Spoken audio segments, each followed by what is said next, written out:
Soy Noé, y esta es mi historia. Una historia de fe, de desafío, de destrucción y renacimiento. Viví en una era donde la maldad dominaba la tierra, donde los corazones de los hombres estaban podridos y la violencia era la ley.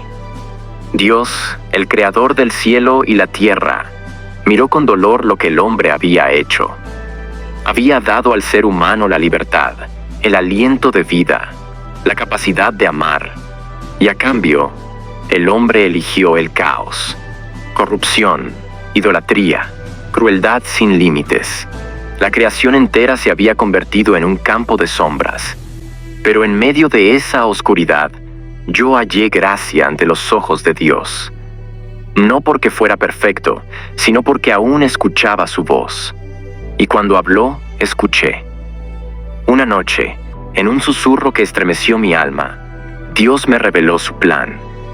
Noé, el fin de toda carne ha llegado. La tierra está llena de violencia por culpa del hombre, y he decidido exterminarlos con un diluvio. Pero tú construirás un arca. Una embarcación lo suficientemente grande como para preservar la vida. Me dio las medidas exactas, la madera que debía usar, el diseño de cada espacio. 300 codos de largo, 50 de ancho, 30 de alto. Un monstruo de madera, una fortaleza contra el juicio que vendría. Y así, con mis manos temblorosas pero mi fe firme, empecé a construir. Pasaron años, décadas.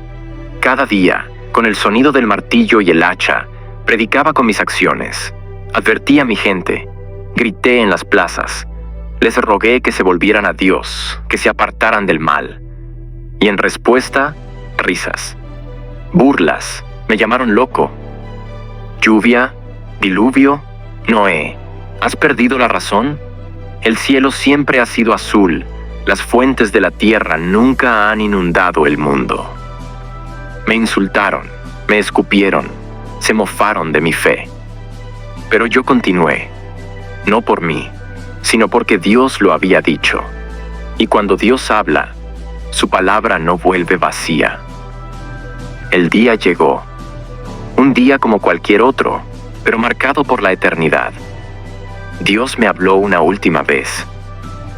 Entra en el arca, tú y toda tu familia, porque te he visto justo en esta generación. Y entonces los animales vinieron, no por mi poder, sino por su mano. 2 a 2, macho y hembra, de toda criatura viviente. Serpientes, leones, águilas, osos. Una procesión de vida entrando en la gigantesca embarcación que había construido con mis propias manos. Mi esposa, mis hijos, sus esposas. Todos entramos, y Dios mismo cerró la puerta. El primer trueno sacudió el cielo como un rugido celestial. El viento cambió. Y entonces, las primeras gotas, pequeñas, casi inofensivas, pero luego, una tempestad como nunca antes. La tierra misma se quebró, abriendo fuentes de agua de sus entrañas. El cielo no cesó de llorar, y en poco tiempo, las risas se convirtieron en gritos, gritos de desesperación, golpes contra el arca. Noé, ábrenos, déjanos entrar. Pero era tarde. No yo, sino Dios había sellado la puerta. El juicio había comenzado. Días y noches, 40 días y 40 noches de furia, vientos que aullaban, olas que chocaban contra el arca con una fuerza brutal. Pero flotábamos, la obra de Dios no se hunde. No sabía si sobreviviríamos, solo sabía que estaba en sus manos. Luego silencio, un silencio tan profundo que dolía.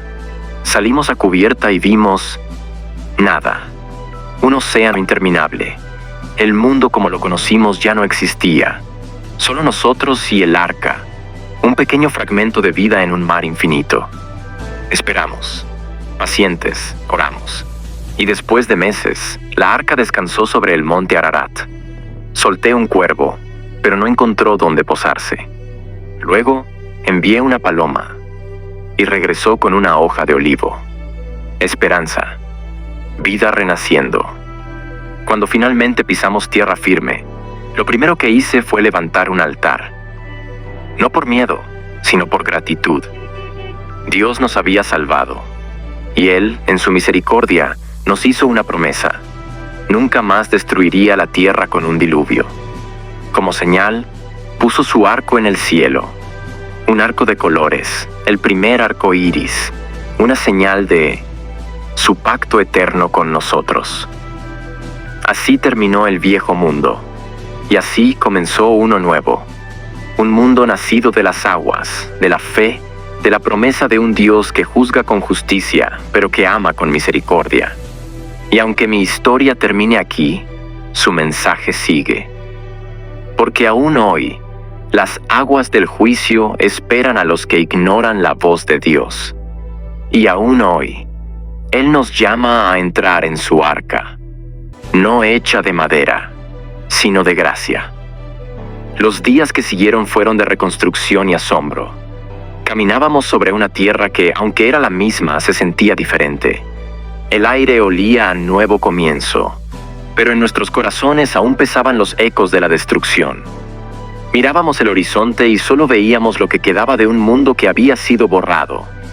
El monte Ararat nos había sostenido, pero debíamos descender y poblar la tierra de nuevo. Éramos los últimos sobrevivientes y los primeros de una nueva humanidad. Construimos refugios, cultivamos la tierra, volvimos a criar ganado. Mis hijos, Sem, Cam y Jafet, trabajaban incansablemente, sabiendo que de nosotros dependía el futuro de la raza humana. Pero en mi mente aún resonaban las palabras de Dios, el pacto que había hecho. Cada vez que llovía, aunque fuera un rocío ligero, el temor se apoderaba de nosotros. Pero entonces, en el cielo, el arco resplandeciente nos recordaba la promesa. Dios nunca más destruiría la tierra con un diluvio. Y aunque sabíamos que su juicio había sido justo, también comprendimos que su misericordia era más grande. Pero incluso en este nuevo mundo, la semilla de la antigua humanidad aún vivía dentro de nosotros. La maldad no estaba solo en las ciudades arrasadas por el agua. También habitaba en los corazones de los hombres. Lo supe cuando, con el tiempo, comenzaron a surgir las primeras disputas entre mis hijos.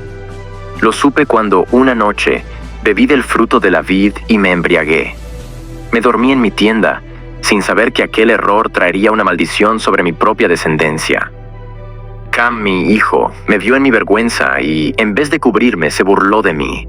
Pero Sem y Jafet, en su honra, tomaron un manto y, caminando de espaldas para no mirar mi desnudez, cubrieron mi cuerpo. Cuando desperté y supe lo que había sucedido, pronuncié palabras que marcarían el destino de mis hijos. Maldito sea Canaán, siervo de siervos será para sus hermanos. Pero a Sem y Jafet les di bendiciones porque mostraron respeto y temor de Dios. Esa fue la primera sombra sobre el nuevo mundo. Un recordatorio de que, aunque el diluvio había limpiado la tierra, no había lavado los corazones. La maldad aún acechaba. El hombre era el mismo, y con el tiempo, volvería a rebelarse contra su Creador. Vi naciones nacer de mis hijos, vi ciudades surgir de la nada, hombres levantar torres queriendo alcanzar el cielo. Vi a generaciones olvidar el temor de Dios y volver a la corrupción. Y entendí que el arca no era solo un barco, era una advertencia. Dios juzga, pero también salva. Destruye, pero también restaura. Y así como en mi tiempo, el mundo ignoró su voz, hasta que fue demasiado tarde, así también en el futuro la humanidad enfrentaría a otro juicio. No con agua esta vez, sino con fuego. Mis días fueron largos, pero finalmente mi cuerpo se debilitó. Sabía que mi hora se acercaba. Miré a mis hijos y nietos, a esta nueva humanidad nacida del agua, y les dije: no olviden lo que Dios hizo, no olviden su pacto, y cuando vean el arco en el cielo, recuerden, Él es fiel. Y así cerré mis ojos por última vez, no con temor, sino con la certeza de que mi historia no era solo la mía. Era la historia de la humanidad entera, porque aún hoy, la voz de Dios sigue llamando. Aún hoy, las puertas del arca siguen abiertas, pero no por siempre. Así terminó mi historia, pero su eco sigue resonando a través de los siglos. Fui testigo de la ira de Dios, pero también de su misericordia. Vi un mundo perecer bajo las aguas y otro renacer con la promesa de un nuevo comienzo. Aprendí que la justicia de Dios es inquebrantable, pero su amor es aún más grande. El arca fue nuestra salvación, pero también una advertencia. No hay refugio fuera de su gracia. Y ahora, a ti que has escuchado mi relato hasta el final, te pregunto, ¿qué harás con esta historia? No es solo un cuento antiguo, es un mensaje eterno. La maldad sigue habitando en el mundo, el juicio volverá, pero también la oportunidad de salvación. Dios sigue llamando, sigue ofreciendo una nueva oportunidad, sigue construyendo un arca, no de madera, sino de amor y perdón. Gracias por llegar hasta aquí, por escuchar estas palabras que han cruzado generaciones. Espero que esta historia haya tocado tu corazón y te haya hecho reflexionar. Si así fue, compártela, cuéntala a otros, porque la verdad no se esconde, se proclama. Que Dios te bendiga y que encuentres refugio en Él antes de que se cierren las puertas del arca una vez más.